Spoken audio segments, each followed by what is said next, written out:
చాలామంది వాకింగ్ చెప్పేటప్పుడు నిద్రపోయేవారుంటారు.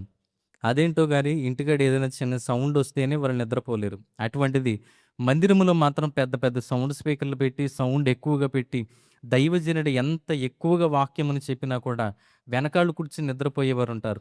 పైగా వాళ్ళు నిద్రపోవడమే కాకుండా వాళ్ళకొక కవరింగ్ కథ కూడా ఉంటుంది. ఏంటంటే ఎవరైనా పక్కనొచ్చి "అమ్మా ఏంటి నిద్రపోతున్నావు? అయ్యా ఏంటి నిద్రపోతున్నావు" అనంటే వాళ్ళు చెప్పే సమాధానము "నేను నిద్రపోవట్లేదు పరలోక దర్శనాలు చూస్తున్నాను."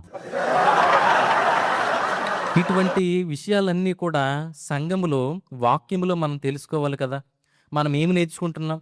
వాక్యం వింటూ నిద్రపోవడం అంటే అది ఎంత శాపముతో కూడిన పనో మీరు ఆలోచించండి.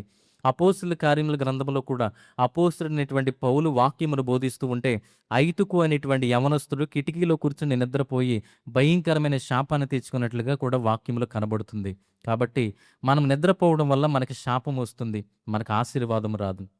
యాకోబు భక్తుడు కూడా తాను ఒక స్థలములో రాయిని తలగడగా చేసుకుని నిద్రపోయినప్పుడు అది దేవుని మందిరం అని తెలుసుకున్న తర్వాత పరలోక గవిని అదే అని తెలుసుకున్న తర్వాత యాకోబు భక్తుడు మరలా అక్కడ నిద్రపోలేదు. అంటే దేవుని మందిరం ఉన్న స్థలములో మనం పడుకోకూడదు, దేవుని సన్నిధి ఉన్న స్థలములో మనకు నిద్ర రాకూడదు అనేటువంటి విషయం ఆయనకు తెలిసింది. మరి ఈ కాలంలో ఈ క్రైస్తవ ప్రపంచానికి ఎప్పుడు తెలుస్తుంది?